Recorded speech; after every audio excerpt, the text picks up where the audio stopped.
National Fishermen and Pacific Marine Expo are proud supporters of the Galley Stories podcast, as we make similar efforts to highlight the people and topics that define commercial fishing.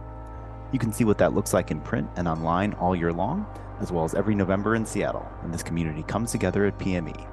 Check out nationalfisherman.com and pacificmarineexpo.com to learn more. Hey guys, this episode is brought to you by Alaska Brewing Company out of Juneau, Alaska. Go check out their new Wild Ness beer. Launched on March 1st, any place that you got a good retailer near you or your favorite watering hole. Here we go. Hello, welcome again to another installment of Galley Stories, Stories of the Bering Sea and beyond. I am your host, Mark Kaler, and we are still coming from you out of the Pacific Marine Expo and National Fishermen. Again, thank them for the spot that they've allotted me to get these stories and capture our maritime oral history. So today we've got the Deckboss, Ian Vincent, with us. How are you doing today, Ian? Doing great. Thanks so much for having me on, Mark. Yeah, appreciate it. You've been a long-time listener, so you know exactly what you're in store for here. A long-time listener, yeah. Okay, so where were you born, what year, and what was your introduction to the commercial fishing industry? Yeah, I was born in 1990 here in Mukilteo, Washington. I was introduced into fishing through my uncle, Tim Vincent. I believe it was Christmas dinner one year, just kind of asked if I wanted to come up and fish Bristol Bay with him for a summer. Kind of jumped at the opportunity. He kind of pitched it to me as just like camping. So I like to point that out to folks whenever we're dealing with some rough weather, that this is just like camping. Continue on. Yeah.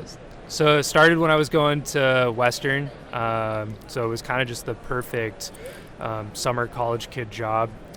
Just lined up with the school schedule and found a way to continue to make Bristol Bay just a part of my life and keep coming back. Past 10 years I've been working in schools, actually a social worker and therapist outside of the Bay. So it's kind of my little unique niche. So your fishing career is primarily all in the Bay? Yep. Yeah. I've only fished the Bay. Wanted to tap into some other fisheries when I was younger. Mental health world just kind of kept pulling me back for the other 10 months out of the year, and the two industries just complement each other so well. Well, there's mental health. Oh yeah, everywhere. Yeah. Mm-hmm. And sometimes you find it hiding on a boat. Oh yeah, absolutely. So what, when you first went up with Tim, because Tim's a very well-known, respected fisherman in our industry, and especially in Bristol Bay, which I think only in Bristol Bay actually for Tim, but very, very well respected. What did he have you doing? What was your introduction to camp? Yeah, Tim's an interesting guy to fish for. There's no job that he won't have you do. It was funny, one of our old crew was over at the house last night. We were having dinner, and he was kind of telling my folks and laughing. He was like, Tim's the only guy in King Salmon that'll have you wash his truck every day.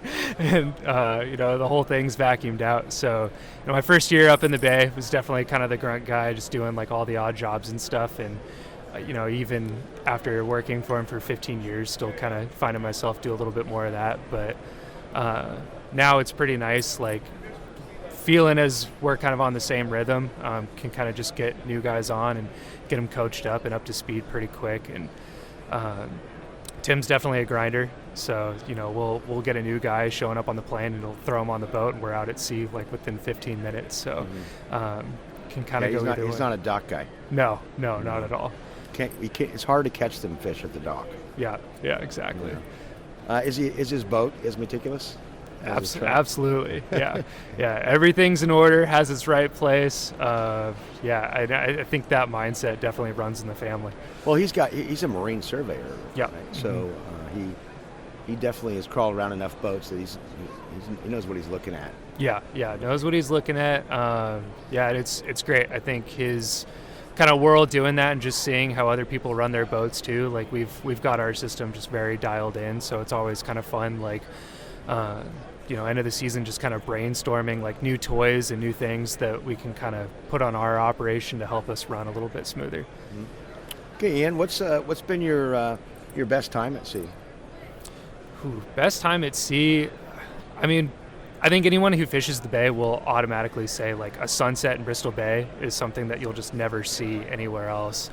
That's what keeps us coming back. But for me, it's like camaraderie on a boat. It's really fun just kind of like meeting new folks within like a couple days. You're trying to kind of figure each other out, and by the end of it, I've never laughed so hard than I have fishing on a boat. It can be like the worst day ever out at sea, but you're still having so much more fun, and I would rather do that than checking emails and sitting at my desk job. What about your worst day? Worst day is definitely getting beat up. I mean, I've had days where I've been super gluing fingernails back together and still picking sets of fish and, just getting your butt totally kicked. Had a few rough days, some few scary scenarios on the boat. But, you just have a mind like a goldfish when you're out at sea. You'll have a rough day or something bad will happen, wake up the next morning and you just need to kind of hit that reset button. I think that mentality and kind of working with that, like that carries you and stays home. You just kind of learn how to continue to adapt and keep pushing forward. What has the sea given to you?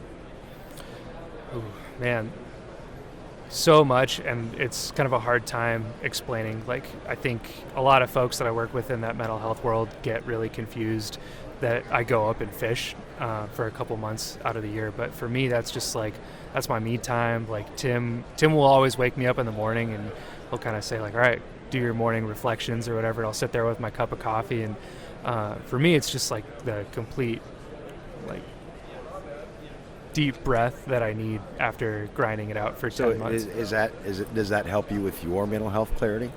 Yeah, absolutely. I kind of work with a lot of difficult cases throughout the year and stuff. So for me, like the bay time, that's my time. Like I spend so much of my life helping and kind of doing different service work for others. The bay is my time of year where I finally get to be grumpy, yell a little bit.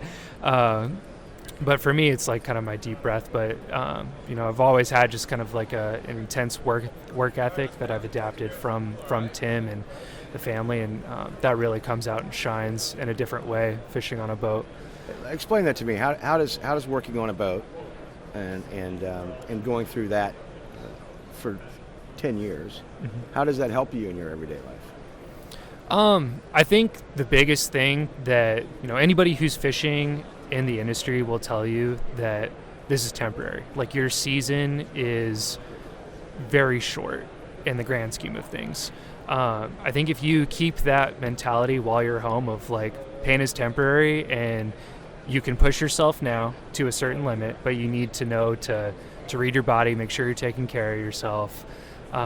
Know when to take a break and admit to yourself like, hey, I need just to kind of step back for a minute. If you don't, you run the risk of getting hurt or putting somebody else at hurt. So I think there's such a mentality in our industry to kind of put a lot more on you and grind things out. But I think if you're kind of hitting the guy next to you and point out, hey, you're not looking so great, maybe you need to take a quick break or something and actually admit to yourself like, all right, yeah, I haven't eaten in a while, I need to drink some water, grab a cup of coffee or lay down for a minute. That stuff's really important, and kind of comes out in like a different way of isolation almost, where people aren't willing to admit that to themselves. But you'll notice a significant change, and you'll be able to push yourself a lot more in this industry if you pay attention to that stuff. Yeah, and I can see, obviously spending that time doing that grind, it helps with every part of life. Yeah, absolutely. I'm a Vincent. I'm a big grinder. I've had a lot of seasons where I get off the plane after a bay season and I'm back at my office the next day, seeing clients and doing whatever. So I do better at kind of telling folks to take that break than I do for myself sometimes. What, if anything, has the sea taken away from you, Ian?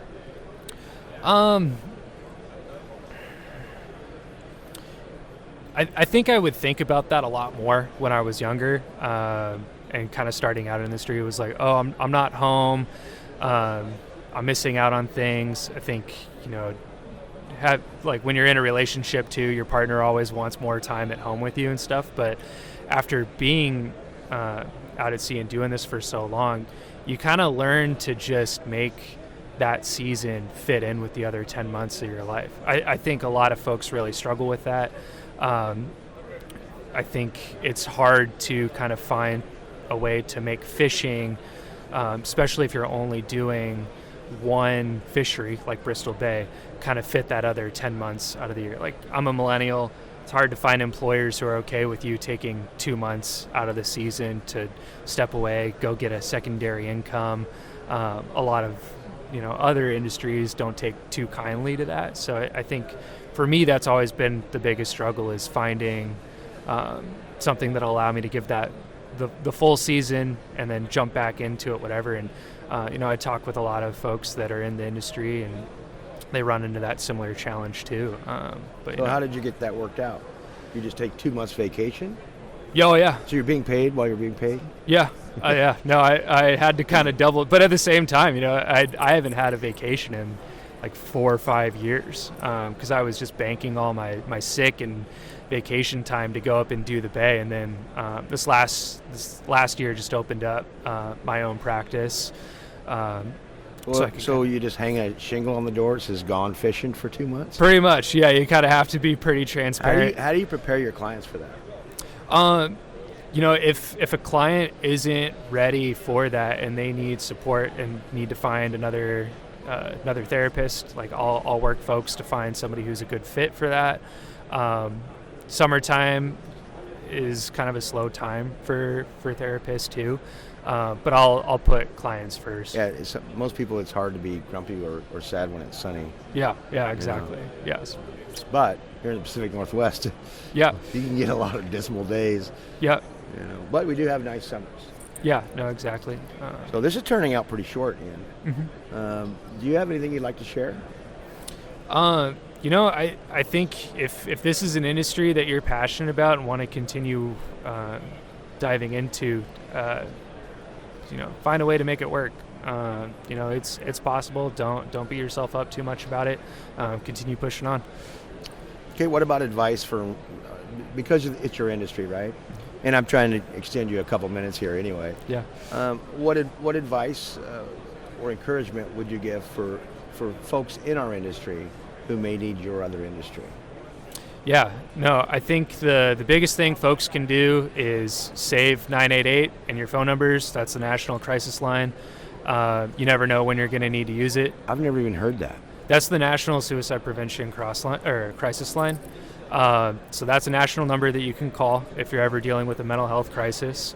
That's also a great resource too if you happen. So a scenario would be you're on a boat, guy that you're working with is having some sort of crisis. You can call that number.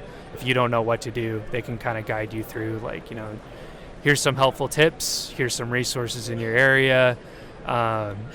I think the biggest thing is if you need help, ask for help. Chances are the people around you are noticing that you might be struggling too.